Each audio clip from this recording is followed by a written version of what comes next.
Bardhaman station থেকে এই মুহূর্তে সব থেকে বড় খবর, এই মুহূর্তে অনলাইনে ফ্রড করা যে চক্র, সেই চক্রের একজন মাথাকে খুঁজে পাওয়া গেছে।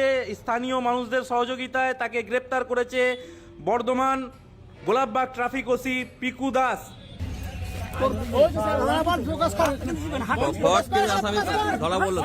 আসামি ধরা পড়লো এই সব থেকে বড় খবর একদম।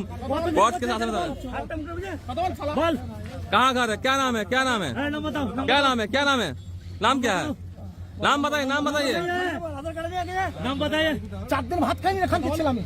नाम बताइए, नाम बताइए, क्या नाम है, क्या नाम है आपका? नाम बताइए। अरे किराए का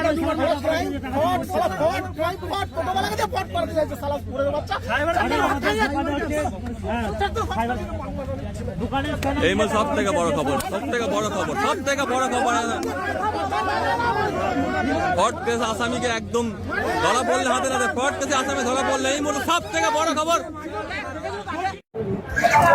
বর্ধমান থানায় গোলাপবাগ ট্রাফিকে নিয়ে যাচ্ছে স্যার, গোলাপবাগ ট্রাফিকে অফিসে নিয়ে যাওয়া হচ্ছে এই মুহূর্তে। একদম দেখাচ্ছি আপনাদেরকে সরাসরি দেখাচ্ছি। এখানে ধরা পড়লে একদম ফ্রড অ্যামাউন্ট। কি ঘটেছে ঘটনা, কি ঘটেছে? ব্যাপার হচ্ছে একদিন এসে বললো যে ভাই আমার গাড়িটা খারাপ হয়ে গেছে, 2000 টাকা দিবে। ঠিক আছে, স্ক্যানারে মেরে দাও, দিয়ে দিচ্ছি। পাশে গ্যারেজ আছে, আমি বললাম তাহলে ওখানে নেবে হয়তো। টাকাটা পাঠাবে কোথায়, ওই ছবি তুলে নিয়ে চলে গেছে স্ক্যানারটা।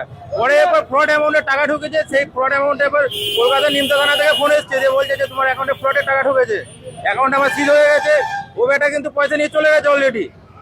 তারপরে মানে পরের দিনে 2 বলে 15,000 টাকা ঢুকিয়েছিল। আরো অল্প অল্প করে পাঠিয়ে টোটাল অ্যামাউন্টের পর পুরোটাই অ্যাকাউন্টে সিজ হয়ে রয়েছে। 40-50 হাজার টাকার মতো রয়েছে অ্যাকাউন্টে। কি জানতে পারলে কি বলছে?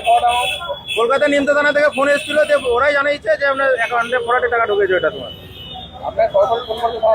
হ্যাঁ, সরাসরি থানা থেকে ফোন এসেছিল। এরপর ও পুনরায় ওকে কিন্তু ধরার জন্য আগে ওকে কিছু জানায়নি যে ভাই ফ্রডের অ্যামাউন্টটা হয়েছিল কি কিছু, ওকে জানায়নি গো। ও পুনরায় কালকে বিকালে আবার টাকা ঢুকিয়ে বলছে ভাই পয়সা ঢুকেছে, আমি নেবো।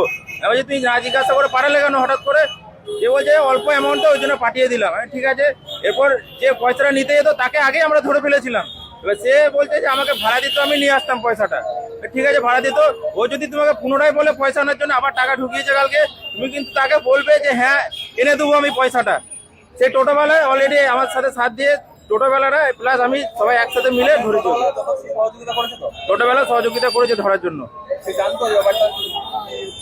ফ্রড অ্যামাউন্টটা হওয়ার পর টোটোবেলাকে জানানো হয়েছিল যে এই ব্যাপার হয়েছে।